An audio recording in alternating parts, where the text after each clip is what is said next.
sont tous des génies. Et tous les génies du Maroc sont réunis dans leur vie. Donc je ne parle pas des ingénieurs, parce que là, je me regarde encore même.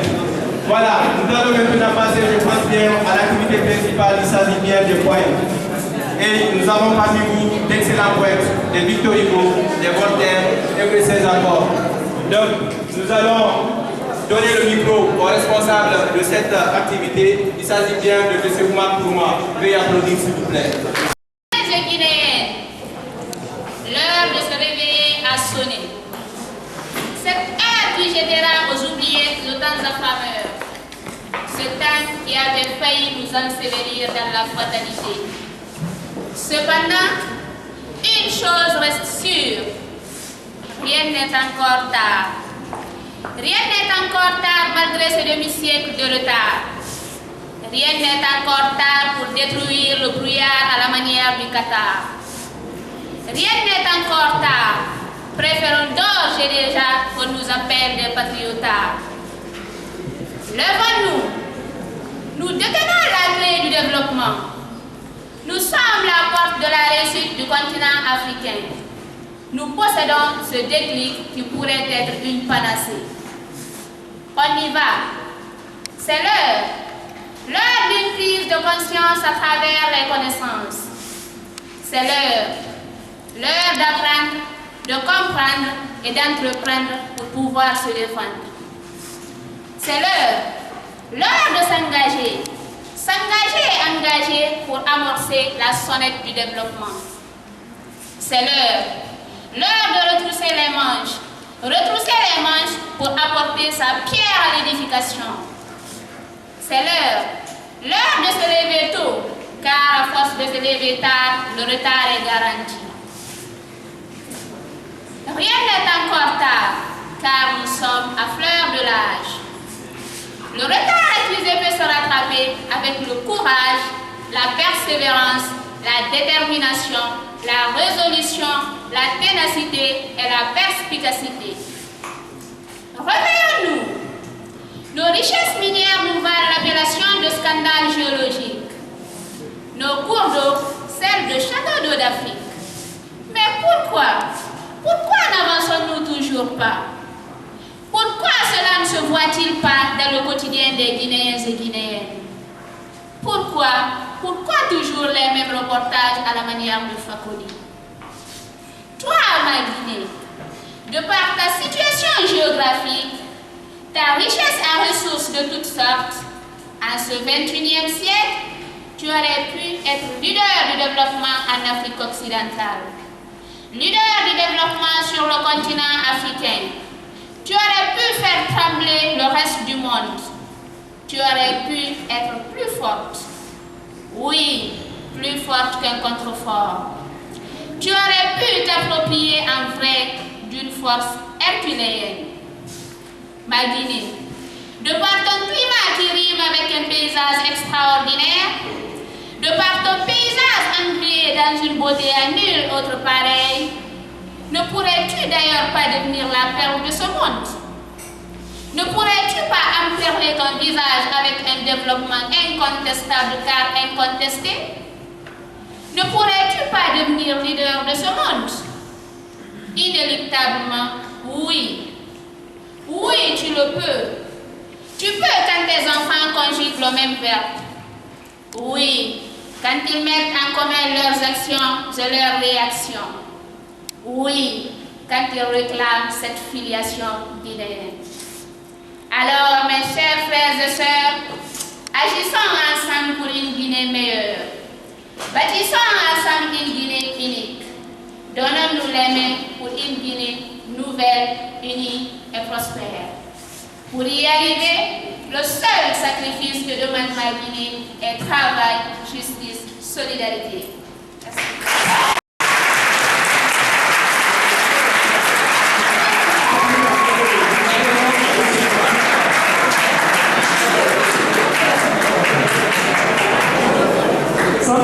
Nous appelons M. Mohamed Traoré, qui est là, M. Mohamed Traoré.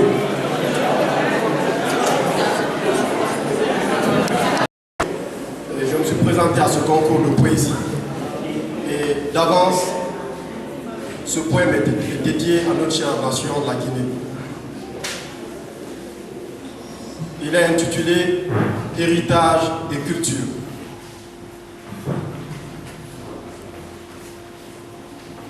Oui, notre patrimoine culturel, notre héritage culturel, nous serons de bons héritiers, comme l'a été nos illustres devanciers.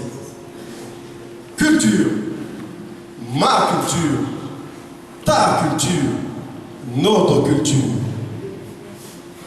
En Basse-Guinée, tu mangeras du konkoyé et tu t'habilleras avec joie du kendeli et tu danseras le yankati.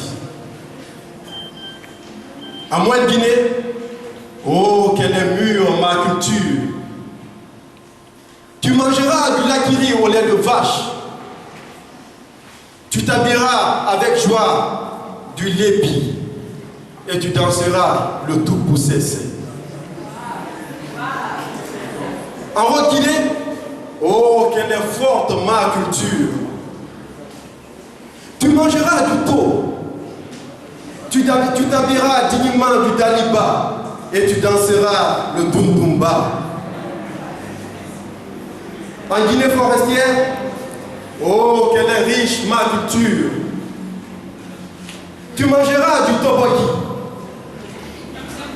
Tu t'habilleras avec fierté du tissu de la forêt sacrée et tu danseras le macro. C'est pourquoi en Guinée, arrivé en Basse-Guinée, tu savoureras le succulent jus de coco. En Moyenne-Guinée, tu auras ta part de calebasse de lait frais. En Haute-Guinée, s'il vous plaît, nous sommes obligés de faire un héritage. Qu'il est riche et divers. Notre patrimoine culturel. Oui, nous serons de bons héritiers, comme l'a été nos illustres dévanciers. Culture, ma culture, ta culture, notre culture.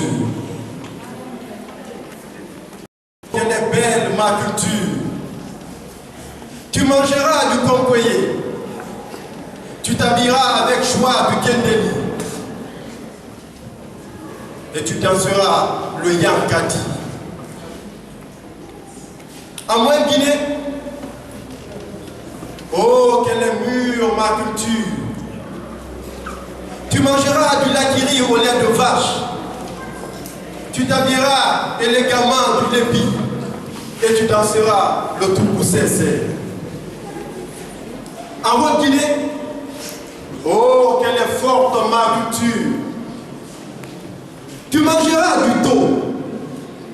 Tu t'habilleras dignement du daliba et tu danseras le dundumba. En Guinée forestière, oh, quelle est forte ma culture! Tu mangeras du toboki. Tu t'habilleras avec fierté du tissu de la forêt sacrée et tu danseras le macro. C'est pourquoi, arrivé en Guinée, en Basse-Guinée, tu savoureras le jus de coco. En Moyenne-Guinée, tu auras une calebasse de lait frais. En Haute-Guinée, tu auras ta part d'honneur de cola. Et en Guinée forestière, tu dégusteras le succulent vin de palme.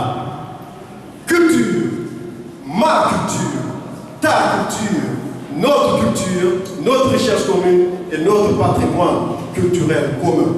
Merci.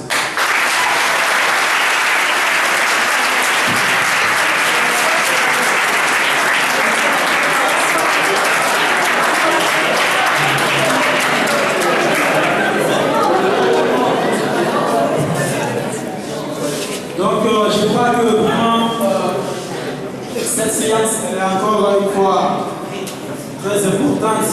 Et là, on voit comment... À chaque peuple son histoire, à chaque histoire son peuple, à chaque peuple sa culture, à chacun son pays.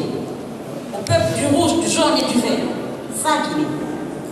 J'aurais pu venir d'ailleurs, ce serait tant mieux. Mais c'est sans le vouloir que je suis cette fille du rouge, du jaune et du vert. La fille du pays, château d'eau de l'Afrique de l'Ouest. La fille du pays aux belles femmes prometteuses. Chez moi, tu trouveras des pauvres, des riches, des musulmans et des chrétiens. Bref, tu trouveras la laïcité. Tu trouveras une jeunesse passionnée du foot, du rap, du R&B, du hip-hop, du jazz et de la mamaya. Dans les yeux de cette jeunesse, tu verras une seule envie, celle de toucher l'Occident. Oui, celle de partir. Parce qu'ils ignorent tout ce que l'on peut rencontrer chez notre femme. Chers Guinéens étrangers, à votre retour, passez-moi ce message. Dites-leur que l'on arrive et que tant d'autres nous suivent. Que si nous sommes partis, c'est pour revenir avec une tête et des bras pleins. Que c'est ensemble que nous souleverons ce drapeau blanc. Oui, ensemble, nous y serons, ce drapeau blanc. Que c'est ensemble, nous, comme l'a dit Martin Luther King, nous allons extraire des montagnes du désespoir, des pierres de l'espoir. Que même quand on nous empêchera de rêver, nous prolongerons notre sommeil. Qu'on nous empêche de dormir, nous penserons debout, mais étant maîtres de nos âmes, nous irons au bout de nos idées. Parce que l'on peut tout nous prendre, à part notre cerveau. Je crois à une Guinée unie et prospère, et rien ne m'empêchera de croire à ma jeunesse, parce que je sais qu'elle est capable. Mahatma Gandhi a dit un jour, nous ne pouvons qu'être le changement que nous voulons. Donc, ma chère jeunesse, l'heure du changement a sonné. C'est ensemble que nous pourrons y arriver. Je vous remercie.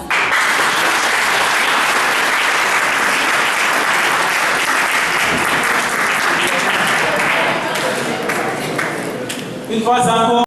Je vais juste faire un poème, puisque nous sommes dans cette rubrique et que peut-être mon poème pourrait intéresser tout un chacun. Donc il est intitulé Entre terre, mer et ciel. Il est basé sur la biodiversité. La terre et la mer, don de l'éternel. Entre terre et mer, leur nature est sensuelle. Entre mer et ciel, c'est comme une vapeur de sel. Entre rivière et ciel, il y a cet arc-en-ciel. La terre et la mer, don de l'éternel. Entre terre et mer, leur nature est sensuelle. Entre mer et ciel, c'est comme une vapeur de sel. Entre rivière et ciel, il y a cet arc-en-ciel. Le ciel, dans la nuit, c'est une toile où chacun a son étoile. Et le jour est un voile qui nous éclaire et nous dévoile. Regardez donc la terre, sa nature et ses matières. Regardez donc par terre, sous les pierres, nos colocataires. La terre, si belle et si prospère, avec ses peuples si austères, elle reste le repère pour l'histoire de nos pères. Elle porte ses rizières qui cohabitent avec la mer, ainsi que les rivières et les ruisseaux si sommaires. La mer, c'est elle qui nous fournit des crevettes et du thon, du très bon poisson ainsi que le calme et son son. La Méditerranée, les Pyrénées, le soleil, c'est une lampe dans le ciel ou ton ciel qui émerveille. Et la merveille, c'est la pleine lune dans le ciel qui y monte et reste en veille. Les animaux aquatiques et les oiseaux exotiques. Cependant, l'espèce humaine est tellement pécheresse qu'elle récolte ses crimes par la sécheresse. Elle a longtemps supplicié la faune et la flore, qu'à présent ciblée par ses actes, elle déplore. L'homme est à la base de toute cette pollution. Auteur de ces problèmes, il recherche des solutions. Déforestation et combustion s'attaquent à l'ozone, mais il a fallu cette destruction pour que l'homme raisonne. La fonte des glaces dans les zones polaires esquinte les plages dans les zones solaires, augmente les mares et les niveaux de mer et inonde les plantes et les bandes de terre, c'est clair. Les habitants de la terre voient la fin se rapprocher. C'est maintenant qu'ils s'affairent et qu'ils vont se reprocher. La propagation des maladies par l'élévation des températures endommage sérieusement notre morale et notre futur. Inonde l'archipel de Tuvalu et la Floride, assèche le Lesotho et l'Australie deviennent arides. Il relève de la mission de nos responsables politiques de prendre des décisions profitables au cosmique. L'humanité sous l'emprise de l'oxyde d'azote et du méthane, sous la hantise du charbon, du pétrole et du chétan. Je vous remercie.